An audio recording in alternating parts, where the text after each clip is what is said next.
Hello, you wonderful people, and welcome to another episode of Super-Fanta-Fi. This being a show where we're talking about TV shows of the supernatural, fantasy, and/or science fictional genre. For today's episode, I'm going to talk about the latest episode of Supernatural as well as the latest episode of Colony.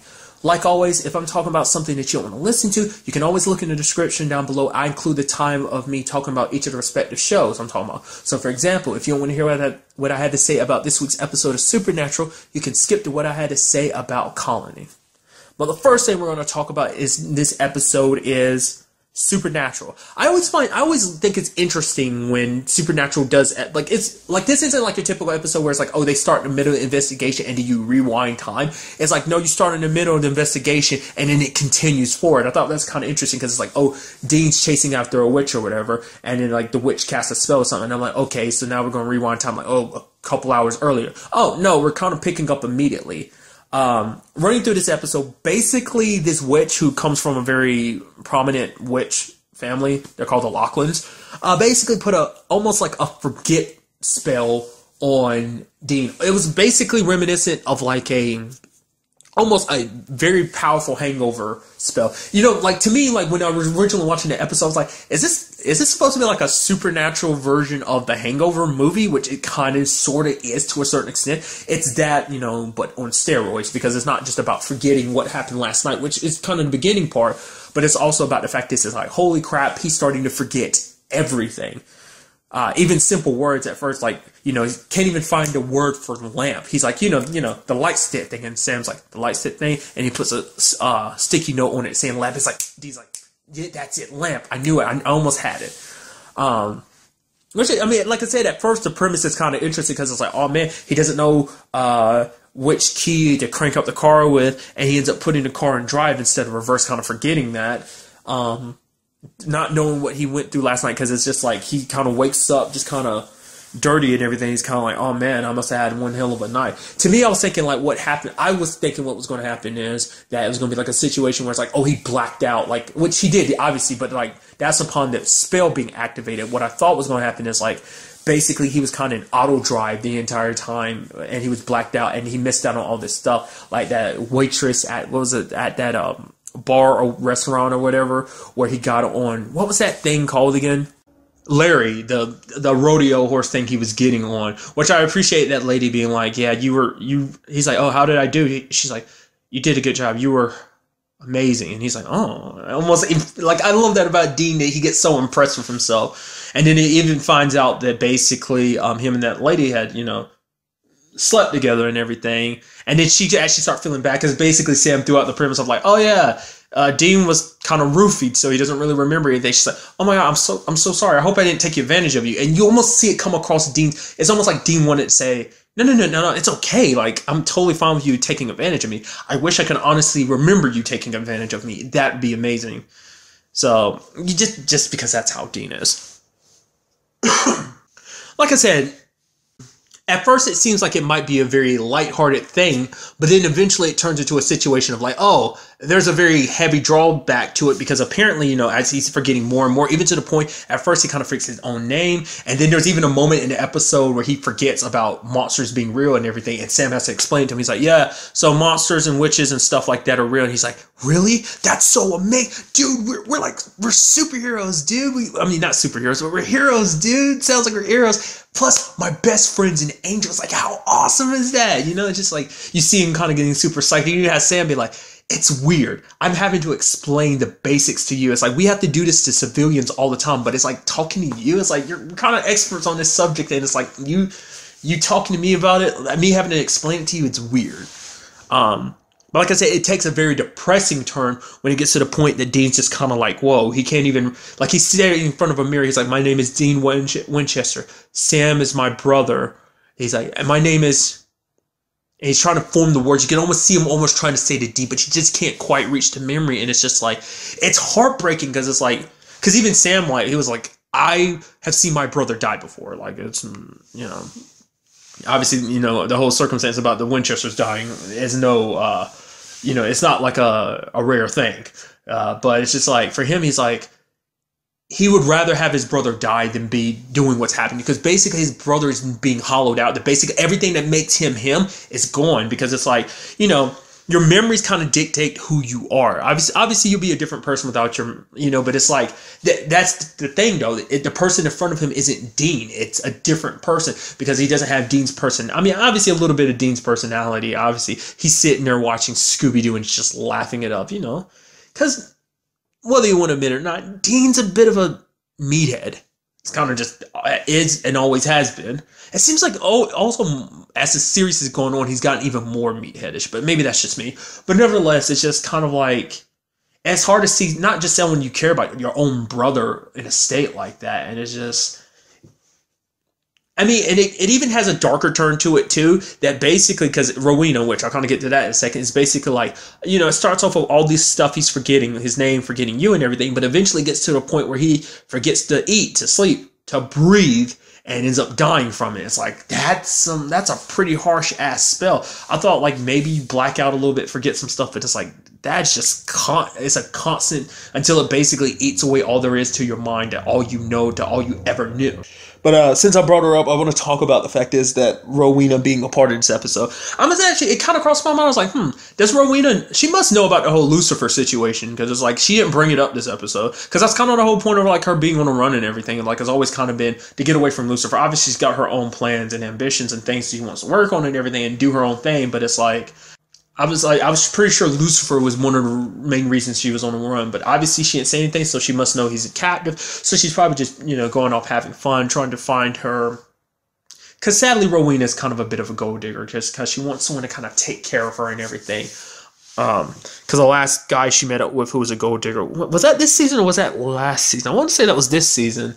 That she ended up finding out, what was it, that he was actually he was having an affair with Rowena, but he was also cheating on Rowena with someone else. So it was like, I think I can't remember if that was the circumstances or not, but nevertheless, Rowena is always a delight to show up because I love her because of who she is. She started off as a bad guy, and she's gotten to that point that she's exactly like Crowley, a person that's like, oh, they're a bad guy and you hate them, but there's other episodes that make you love them because it's like they had that give and take type of situation with the Winchesters. It's like they're bad guys, but at the same time, it's like you kind of work with them and stuff. Like the thing is about Rowena, like Rowena is kind of obviously, you ask Crowley, she was a terrible person, she was a terrible mother, but at the same time, it's like there's always kind of going along with it, give and take when it comes to Rowena, because it's like you see the obviously manipulative side of her. Even the whole situation with helping Dean, she only comes there at first, and even Sam sees through it. He's like, I know you're here for the grimoire. You bring up the fact that they have this grimoire book that, it might help Dean and everything. Like, you're showing up here pretending like you care. Just don't. Obviously you got some ambitions, and even she drops that. She's like, you're 100% right. I really am here for the book and everything. And so, but you also see a different side of her when you hear like the way she was talking to Dean, which I thought was kind of a very, she's never really open a lot about certain things, because like I said, most situations you can never really tell whether she's being honest or whether she's being manipulative or not. Which more often than not, she's just being straight out manipulative. But it's like, especially if she's obviously got an angle, so it's kind of the devil versus the devil you don't. So it's like, even though Rowena can't be trusted, but at least going into it, she can't be trusted. At least on some occasions. Like I said, she does come through on other occasions. So, but in this circumstance, she was talking about the fact is, she brought up God and Amaru.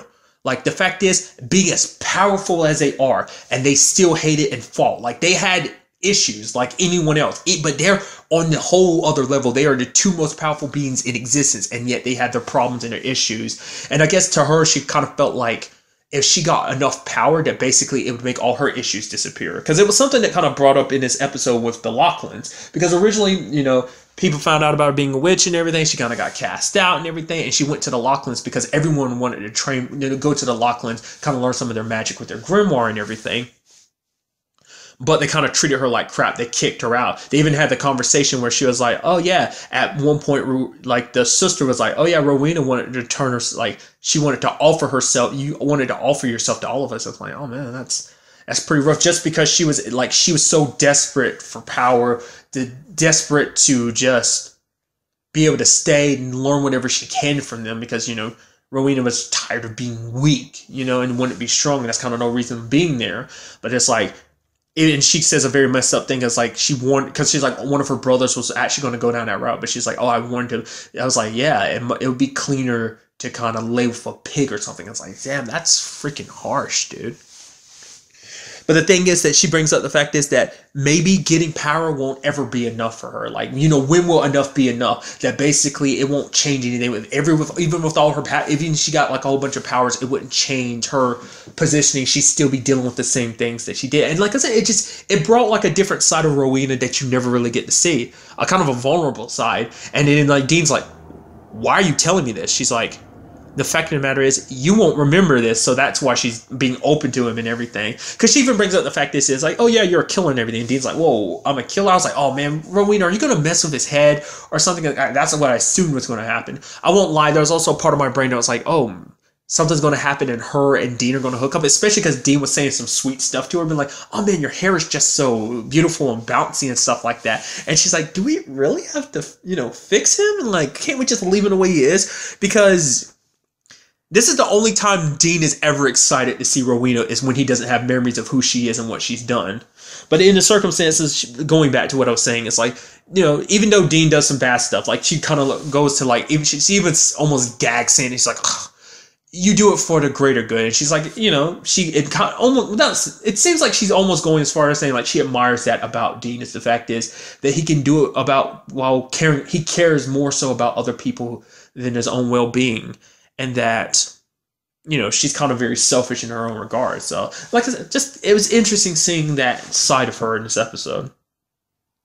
I mean, granted, she didn't get to keep the grimoire because Sam took it from her. But then you had the whole, like, you know, she's talking to Dean and everything. She's like, so if there's any other memories that kind of pop up, do kind of let me know about any conversations. And Dean's kind of like, what the hell are you talking about? Now, I'm trying to understand that whole thing at the end of the episode, what that exactly meant. Part of me was like, is that supposed to be like him maintaining his memories, like obviously before the spell acted, obviously, and stuff that happened after the spell was kicked in? I was wondering, like, does that mean he has both memories now? Or because the fact is that they showed that, like, I don't know, because I was like, oh, is it going to be a montage about everything that he ended up, you know, like everything that happened that night or something? It's like, no, it's just mainly flashbacks of like stuff that happened after losing his memory. So I can only assume it's like his mind might be trying to compensate and trying to hold on to them or something, or trying to pull them back. Maybe that's supposed to represent them slipping out of his head. I don't know.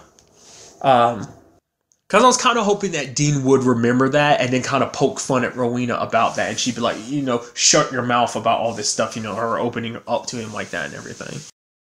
Also, an interesting thing that Sam kind of brought up at the end of the episode, that initially when the whole situation was happening, Dean, he actually was a little envious of Dean, because it's like that meant forgetting everything that they've ever done, all the pain they've ever been through, all the stuff they've ever had to do, you know, this whole world and life. And it's like, you know, and Dean's like, yeah, that does sound nice. Heck, you know, anyone would take that choice, you know, take that chance given the choice. But it's like, it's not just selective memories. You forget everything, and that's hollows you out. And that's like, you know, you look at, like I said, Dean was like literally about to tear up because he was so terrified because he couldn't even remember his own name because he was forgetting everything. I would do like the fact is that sticky note thing was all over the place, like even going like, oh, this is called a TV. There's like a one in the trunk, you know, like, oh, like Dean, one that I think what is it? Is it a grenade launcher or whatever? But it's like literally it has no on it, and it's like, oh, this is the gun, this is the witch killing bullets. Which, side note, one of the actors who played one of the Lachlan's is Flesh from Van Helsing. I was like, wow! I immediately noticed it. I thought that was gonna go. You know, I had to constantly throw in my little actor thing just because I'm me. But for Dean, even if that, going back to what I was saying, even with Dean, it's like the whole like, oh, it could be happy and everything, you know, forgetting all that stuff. And yeah, if that's happiness, he kind of chooses this life, because it's like, you don't ever want to let go of everything that you know. I mean, that's scary, you know. Yeah, there might be some painful memories, but the fact of the matter is there are also good ones that, you know, I'm sure Dean would never want to give up. So overall, a very good episode. Like I said, it seemed like it started off with a very innocent premise. Like I said, it continued throughout the episode to kind of have that innocent premise to it, like, oh, you're forgetting stuff. But then, like I said, obviously, like, it did kind of have that darker undertone of, like, obviously, it could eventually kill him. And also the fact is it's kind of hollowing you out and making it so that you're not even a person that you originally were, because you can't even remember who that person was. So just how like, it's almost, like really when you look at the context of this episode, it's very existential. Like, oh, what really makes you you? You know, it's like once your memories are gone, are you really you're not even that same person anymore. You are a completely different person. Like, I don't know, like I'm not about to go too deep into that, but you know, it's just something to kind of think in the back of your head at least. That's just where my mindset is at the very least. So the fact is now they do owe Rowena a favor, so I'm sure that's the fact that they emphasize that so much. Definitely, it's very interesting. That's going to be interesting going forward and finding out what that's about. Also, the fact is they have their grimoire now. I'm sure that's going to be something they put up. But once again, I'm sure there's going to be a circumstance where Rowena's like, oh man, I need your help for something. It's like, oh man, my powers alone can't help me with this. Oh, if only I had a magical book filled with some powerful magic. Oh, where would I get that? And now moving on to this week's episode of Colony. This episode, we kind of got our first look at Broussard and his team. We haven't seen them so far this season. Seems like they're still up to their usual thing. It seems like, I mean, what we saw at the beginning, obviously they were able to shut down a drone. Obviously, probably for the same reason, probably doing the same thing that we're trying to do. They did last season when they kidnapped the host, probably trying to kidnap a drone so they can find, you know, obviously its weaknesses, trying to understand it a little bit more on how it operates and everything. The fact is they couldn't push it, which does kind of makes me think, like, I guess that's kind of part of how it operates. Maybe it's made of a very heavy material, and the only reason why they can move at all is because maybe they affect gravity around them, and that's how they move and stuff and operate. So they kind of have their own little gravitational area that lets them fly around and stuff like that. Like they can affect gravity on themselves like that. I assume. I don't know. I mean, because the fact is that dude Eckhart couldn't even push it. He was like, I can't even move it. So now, the question is whether or not they were... I didn't really get a good look. I don't know if that's the device that they stole from the host. I mean, if it was, it would make sense because they probably know how to operate and probably shut down those drones. Or not unless it was some... I would think if it was from the host, it'd be able to permanently shut them down, not just like... I mean, maybe just from the little bit of time they've had with the device, maybe they only learned how to only shut it down for a moment because they couldn't permanently shut it down. Couldn't even operate enough to, like... You know, it kind of started rebooting itself. Or maybe it was just something that they made themselves. So, what was really interesting is the fact that they put a camera on it and it were able to watch a feed of it, you know, when it went back into the wall. And then you saw what was inside the wall. Thousands of other drones. I mean, I guess truth be told is I never really thought about that, like exactly how many drones there were. I mean, I guess just anyone would assume, and that's kind of the assumption they had, that were just like a few or something. And it kind of freaked the dude Eckhart out because it's like, dude, it's like those things on their own are killing machines. We've seen that multiple times, the way they drop people like nothing. We definitely saw it with the whole Devon situation. But it's like, that's what just one of them can do. The fact is, there's thousands of them those could easily burn LA if they wanted to. So it kind of puts in even a more perspective, like, how do you fight something? It's like, you started this fight without even really knowing 100% of what they're capable of. And yes, obviously, it's a situation where you need to fight back for the sake of humanity, because it's like, if you don't fight back, you'll just be under their rule forever. It's like, you got to get, this earth is yours, and you got to, you know, essentially take it back, kind of Independence Day style. But nevertheless, it's kind of like, the scales are so not in their favor that it's so heavily one-sided. It's like, you know, how do you win in a fight like this? It seems like Broussard's the only one that's not affected by this. But kind of along those lines, obviously, I mean, well, it's something that comes up. Obviously, Will's back at work, which I'll kind of dive into a little bit later on. But the fact is that, you know, Burke, who is his new partner, that's interesting. It's like, you know, give him a test and like, oh, basically that recruitment center attack from like an episode or two ago, essentially basically having him run down like, oh, what happened? And then, you know, it's like, oh, basically, oh, Broussard's behind us and stuff. Obviously, it was a resistance attack or whatever. But then Will was like, yeah, but this doesn't seem like Broussard's tactics. It seems more like someone else, because, you know, he has a very military style of going, you know, after someone. It's a targeted situation. He wouldn't have such a widespread attack. Like, he, you know, it'd be after specific people. He wouldn't just kind of go after them like that. So, you know, and that kind of coincides with what Broussard's kind of talking about later on, because he's trying to get in contact with these people. It seems like this is a new group of people, a new sale of resistance fighters doing whatever they want to. They're using the symbol of a hand, which, I mean, maybe, I don't think that was ever their symbol before. I'm guessing that's a new thing, but it's because it's, you know, people assume it's kind of like the same groups. Broussard as well as this new group are the same group, but it's like, no, they're kind of working independently. But it does seem like Broussard kind of wants to get in contact with him the way he was talking to that guy earlier in the episode. Later in the episode, I mean.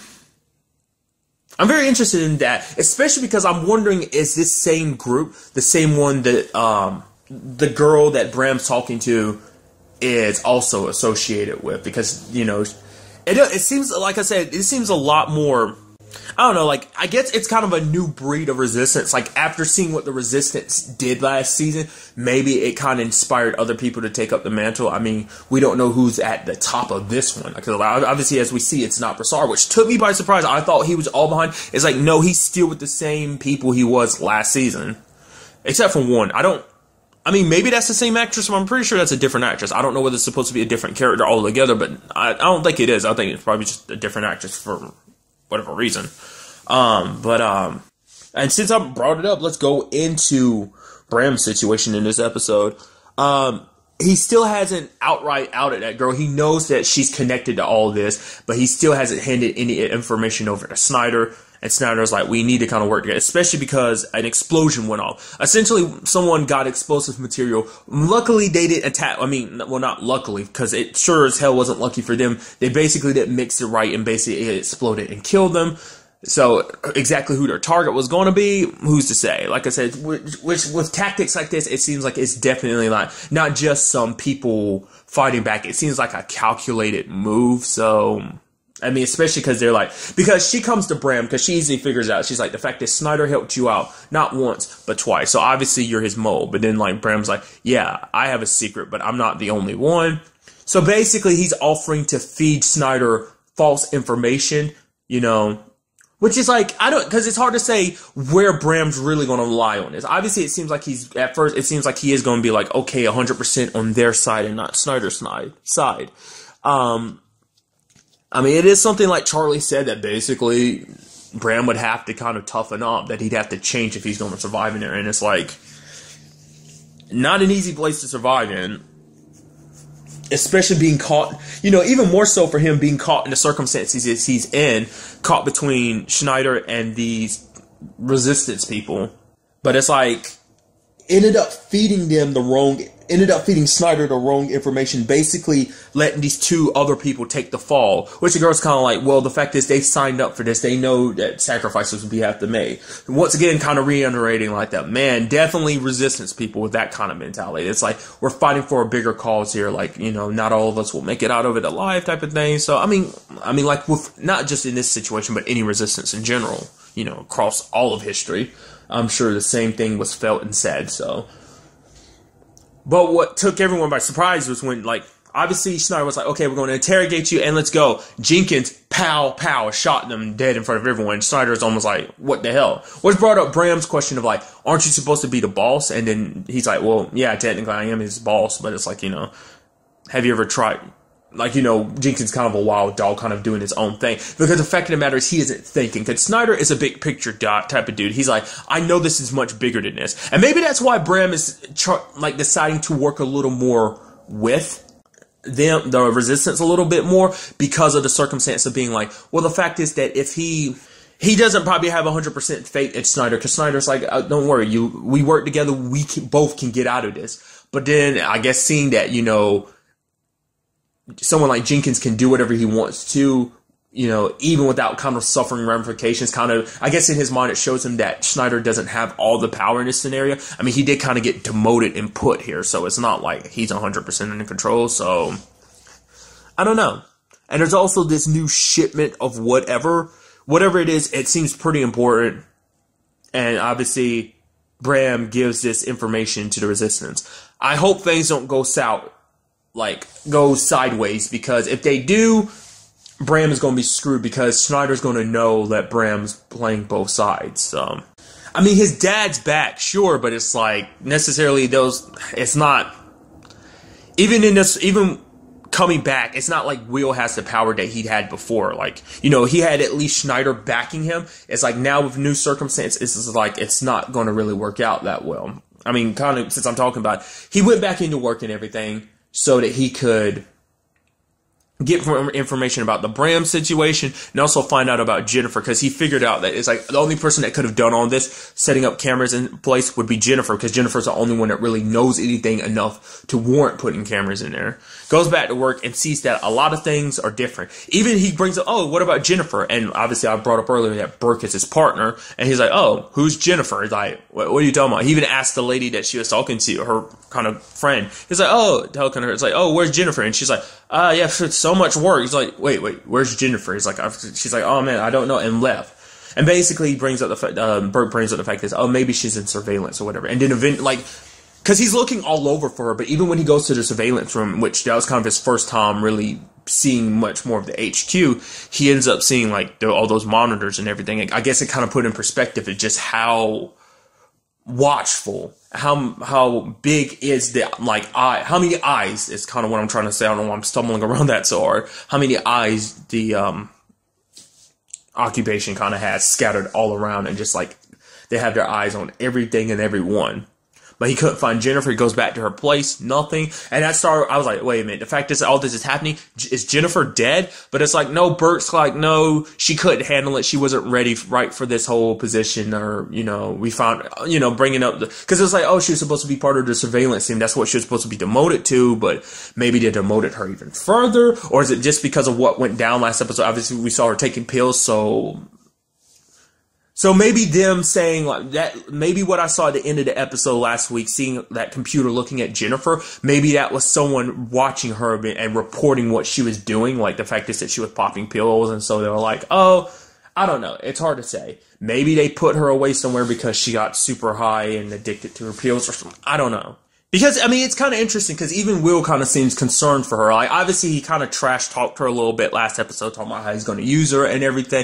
But it's just a situation where it's like, obviously, he probably said that in the heat of the moment or just because of finding out everything he did last episode. But at the same time, it's like he really was concerned about it, especially finding out, it's like, the fact is, because this new group ain't messing around. Phyllis, obviously, like, she found out about Katie, but she kept that to herself because she felt like she could use it. But it's like, if that same circumstance happened, now these people would have taken down Will and his entire family and sent them to the farm. If they had any notion that they were connection to the resistance or anything, which makes Will go like, well, Jennifer, whatever Jennifer had on us, she took with her. So, because if these people knew, they would have taken me down. Because they started asking him all those different questions, like, oh, about Bo, about, all these questionable things. It's like, oh yeah, you brought back the host and everything, recovered. Yes, that's commendable and everything. But still, like, questioning Will's loyalty. I mean, it's kind of something that him and Katie had to talk about. It's like, fact of the matter is, we have to go back, we have to play our roles. We have to go back,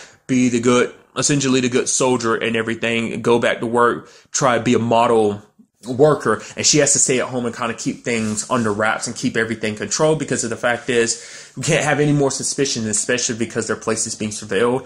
And even more so because even though Jennifer deleted those data logs, I'm sure that you'll have Burke looking into him, because he, obviously the last episode we found out he's IA, and he's like, oh, my job is getting justice, kind of sniffing out stuff, blah blah blah, kind of a little uptight. Because, like I said, I was thinking more so than anything. I was like, part of me was actually hoping that, Jennifer would still be there. Obviously, she'd still be in her position, and her and Will would work together. But sadly, it turns out not to be that case. So it's going to be interesting going forward to have a partner who's very suspicious of you all the time. He's very different from Bo, because Bo was very laid back. Bo was just kind of like, man, why are you making me do all this extra work? So that's what I loved about Bo.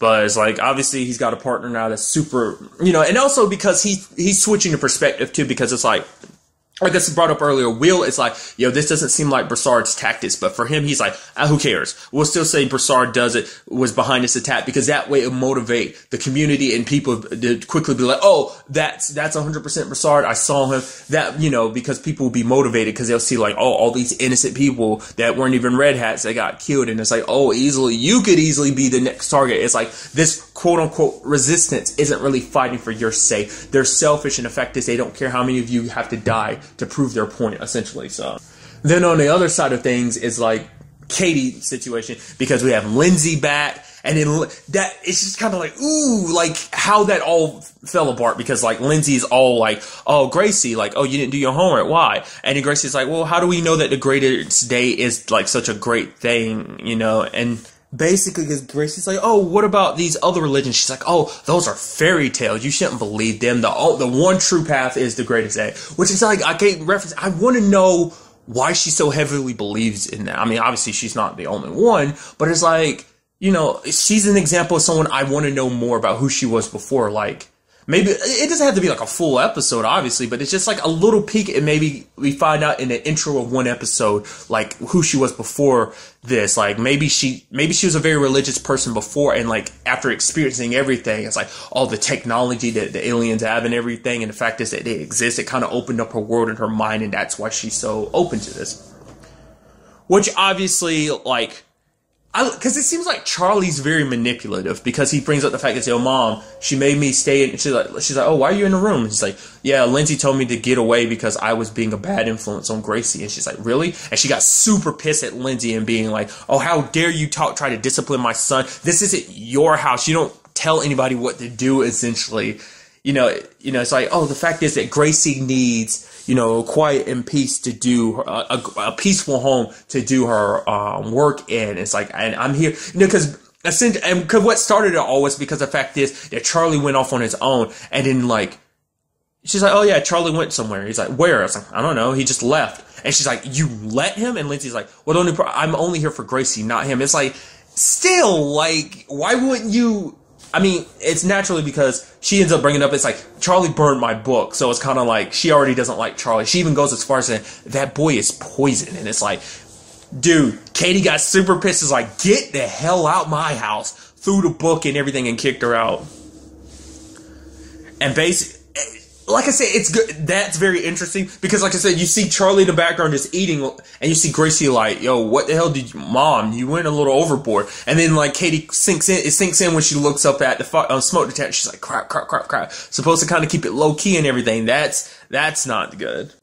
Like I said, it's a situation where, like, it's more so than anything, Charlie's just trying to play a role of trying to get what he wants. I mean, it's probably a tactic he learned when he was in Santa Monica, because obviously he's stealing his stuff, which Katie is like, don't steal, because of the fact of the matter is rules are different here. There, you didn't have to worry about the occupation, because it's like, you know, Santa Monica had its own ruling, had its own system, and so you kind of, like, you needed something, you steal it. And that was kind of the way things kind of worked there, so Katie's kind of got to change that. Like I said, it's very interesting. Like, I'm very interested to see what happens to Charlie's character. Like, you know, he's like trying to readjust to this life and everything. But in a situation like, that's the whole point of burning her book last episode, because he doesn't like her. He probably doesn't like the message that she's trying to like put into his little sister's head and stuff like that. So it just seemed more so than anything that he just wants to kind of do whatever he can to mess with her, because he wants his home back, and he's like, she's not part of his home. So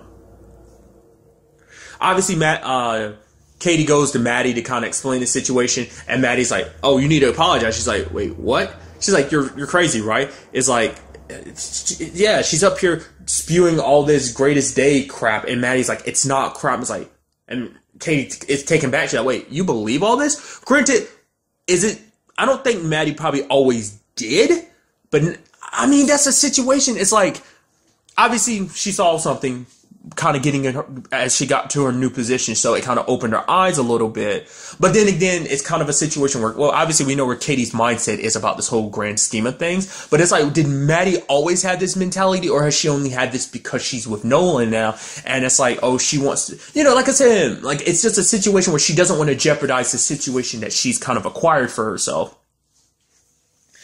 I mean, you want to give Maddie the benefit of the doubt, but it also does seem like she doesn't want to cross any lines. We've already seen that apparent. But it's like, you know, that was even back then. Like, she didn't want to jeopardize what she had, because obviously it's a new position. She's living in a green zone, not even in the flats anymore. Plus, she's in a place where she can be secured about medicine for her son Hudson. So, but, you know, especially after her experience, maybe she does wholeheartedly believe that. But more so than anything, Nolan is kind of a big believer in this too, so maybe that makes her a believer. Like I said, it's kind of a situation where you wonder where it's whether it's her real own beliefs or is it a circumstance of like, oh, the man that she's in love with and, you know, connected with believes, so she wants to and believes too. But nevertheless, like I say, it's kind of interesting that the two men, it's almost like a reflection of how Will and Katie were in the first season, like, oh, him working for the occupation and her working for the resistance, you know, them being at odds. And I'm sure that's probably going to come up later on. But essentially, Maddie ended up pulling up a list that basically like, oh, it's like, oh, this is how I know that Bram's actually here and stuff like that, which Katie downloads. What she does with that, we'll just kind of have to wait and see, like, exactly how that all plays out. Like, I brought it up earlier, at least I think I did. Once again, that's the kind of problem when I have to restart recordings. I forget what I brought up in a previous one and whether I brought up something in the current one at the time. But nevertheless, it's the whole, can Will do anything? Like I said, like, it doesn't seem, like I said, he doesn't have Snyder's backing, and so he won't be able to really figure out this whole Bram situation. I mean, I'm sure that's going to be him trying to, but it's like, what's going to happen when he tries to? Like, because now Bram is in a situation just like his mom was. His mom working kind of with the resistance. Like I said, I'm assuming, like the entire time I've been kind of calling the people, the girl and the other people at that labor camp, the resistance, but it's like, who knows if that's really what they're even labeling themselves as, because they might be like, oh, we're a new group, we're a new resistance, so maybe they have a different name. Like I said, the whole hand symbol, I don't really remember that being a thing. Like, obviously you always had the posters of Geronimo, but granted, that wasn't connected to the, that wasn't really connected to the resistance. That was kind of like a bunch of teenagers doing stuff like that, trying to send a message, but it was kind of used as a symbol for the people. I mean, less so now, I'm sure, since Geronimo died last season, and most people don't know the truth about Geronimo, so it's kind of left at that. So, I mean, I'm sure any outward, you know, support, just putting up, oh, remember Geronimo or something, will probably most likely result in you getting into serious trouble. I don't know. It's a very interesting episode all across the board. Very interested to see where everything goes forward from here. But really, that's all I wanted to talk about in this episode. Till the next time we meet, be happy, be safe, live life to the fullest, and enjoy it. Good day and goodbye.